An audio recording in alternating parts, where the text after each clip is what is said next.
Voilà, je vous retrouve comme je viens de vous le dire dans la vidéo précédente, j'allais faire celle-ci immédiatement. Donc pour vous expliquer davantage la manière dont on peut utiliser Epino pour son entraînement. Euh, voilà, je vous le remontre à nouveau. Le voilà, ce fameux petit Epino. Donc on a dit, on l'a lavé à l'eau, savon toilette intime, on l'a recouvert d'un préservatif lubrifié, on l'a introduit dans la position idéale, le dossier légèrement relevé, et ensuite les jambes sont allongées, collées l'une à l'autre, fléchies.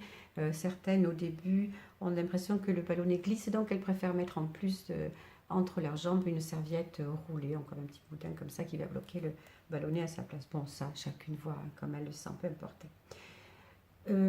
Les séances se commencent théoriquement le 9e mois, donc 8 mois pleins. Il me reste un mois avant la date prévue de mon accouchement. C'est là que je vais commencer mes séances. Bien sûr, si on m'a dit, oh là là, ça risque de se passer plus tôt, pour telle ou telle raison, eh ben, on va commencer un petit peu plus tôt. Il n'y a pas de souci, il n'y a aucun danger. Évidemment, je dis il n'y a aucun danger. Ça veut dire quoi? Je considère qu'il n'y a pas de danger, mais qu'il y a des précautions à respecter. C'est-à-dire que je ne fais pas, à mon avis, ce n'est pas comme ça qu'il faut faire. On ne fait pas des séances toutes seules à la maison d'emblée. On va faire entre 2 et 4 séances avec un professionnel de santé qui peut être sa sage-femme, le kiné ou un médecin. À vous de voir la personne qui vous convient le mieux. Il va donc d'abord vérifier qu'il n'y a aucune contre-indication à l'utilisation d'Epino. Pas d'infection vaginale, infection urinaire, pas de saignement, pas de col modifié, etc.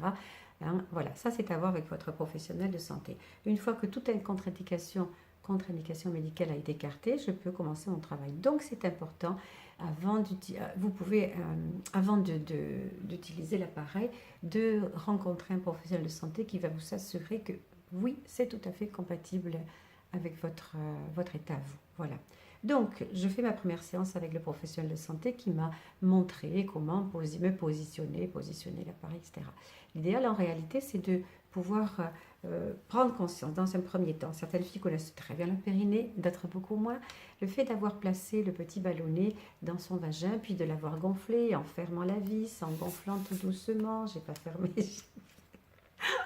Voilà, le voilà.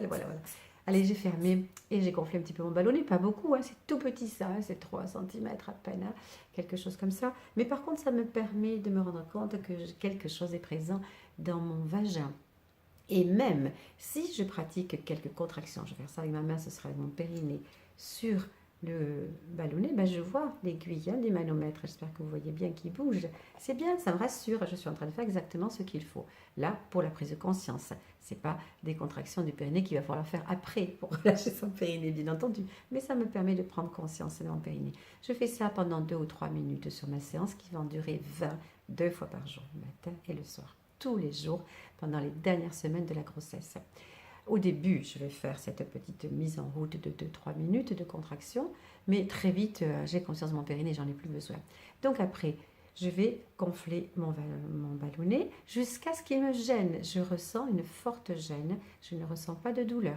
Si je ressens une douleur, c'est que j'ai gonflé trop vite et trop fort. Donc, je dégonfle un tout petit peu. Hop, c'est bien, là, je le sens très bien, mais il me gêne, mais il me fait pas mal. Ok, c'est ce qui me convient.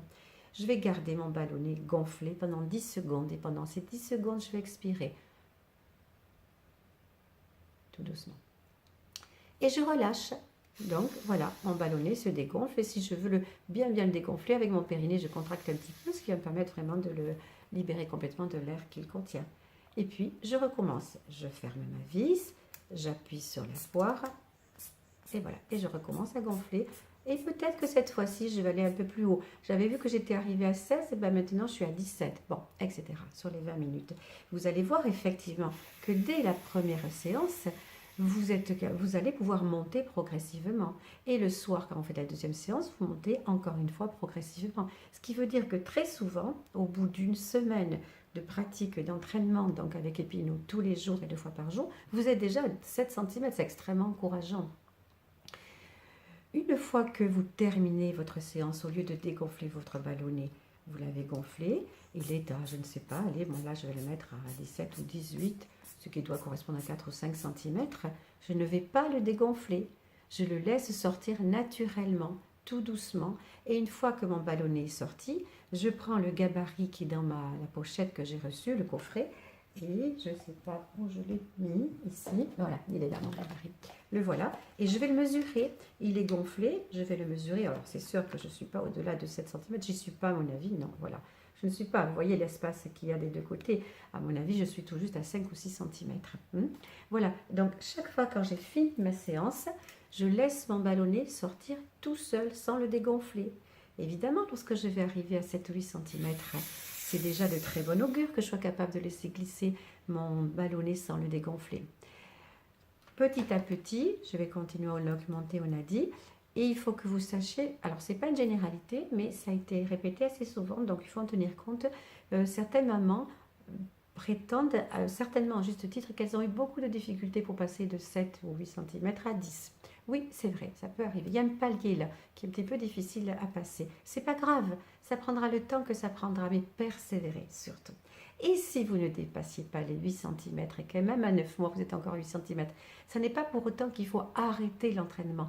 Continuez, surtout, même si vous n'allez pas au-delà des 8 cm, ça n'a pas d'importance. Ce n'est pas parce que pendant l'entraînement, vous n'avez pas dépassé les 8 cm que le jour de l'accouchement, vous n'allez pas y arriver. Bien entendu que vous allez l'obtenir.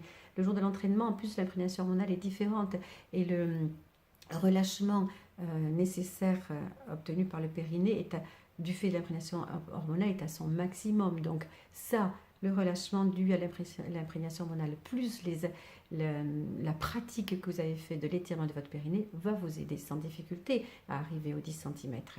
C'est donc véritablement important à mes yeux de faire cet entraînement avec l'appareil. Je l'ai dit, je crois, dans la vidéo précédente, c'est important parce que vous avez pris l'habitude d'être occupé par quelque chose de volumineux, c'est-à-dire à 10 cm à terme. Il n'y a plus de peur, vous n'êtes plus effrayé par cette sensation d'être habité dans cette partie-là de votre corps. Vous êtes beaucoup moins effrayé par le moment au moment où bébé va sortir parce que vous savez que vous êtes capable d'obtenir ou pratiquement d'obtenir la dilatation voulue. Donc, vous n'allez pas rajouter de la peur parce que si vous avez peur, vous n'allez plus vous relâcher, c'est l'inverse qui va se passer. Vous allez vous contracter, vous aurez tendance à refermer votre périnée.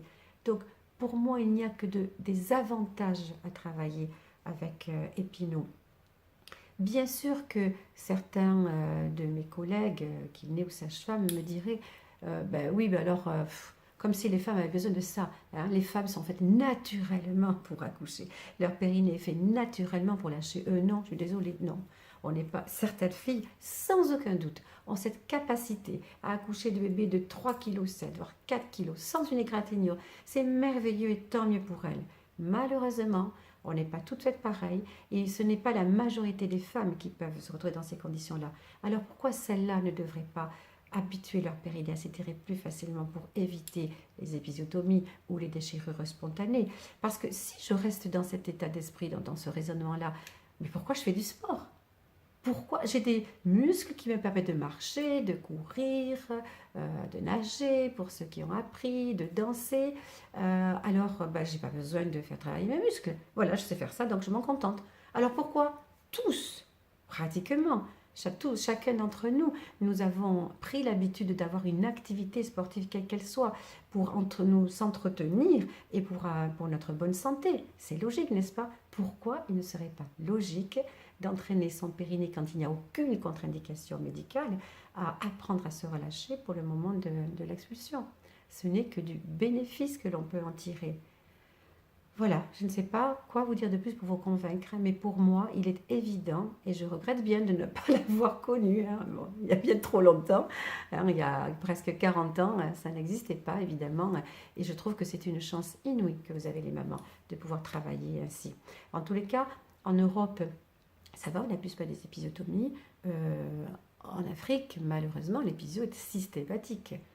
Et pas que pour le premier bébé. J'espère que les mamans africaines pourront bénéficier elles aussi de ce produit. Je vous remercie pour votre écoute. Je vous souhaite une excellente journée. N'oubliez pas de vous abonner en cliquant là-haut sur la petite photo, d'aller voir sur mon blog cet article conséquent que j'ai fait sur Epino, et puis de revenir éventuellement sur la première vidéo pour cliquer sur le lien d'affiliation si vous souhaitez acheter le produit. Je vous souhaite une très bonne journée. Merci beaucoup les mamans. À très vite. Ciao.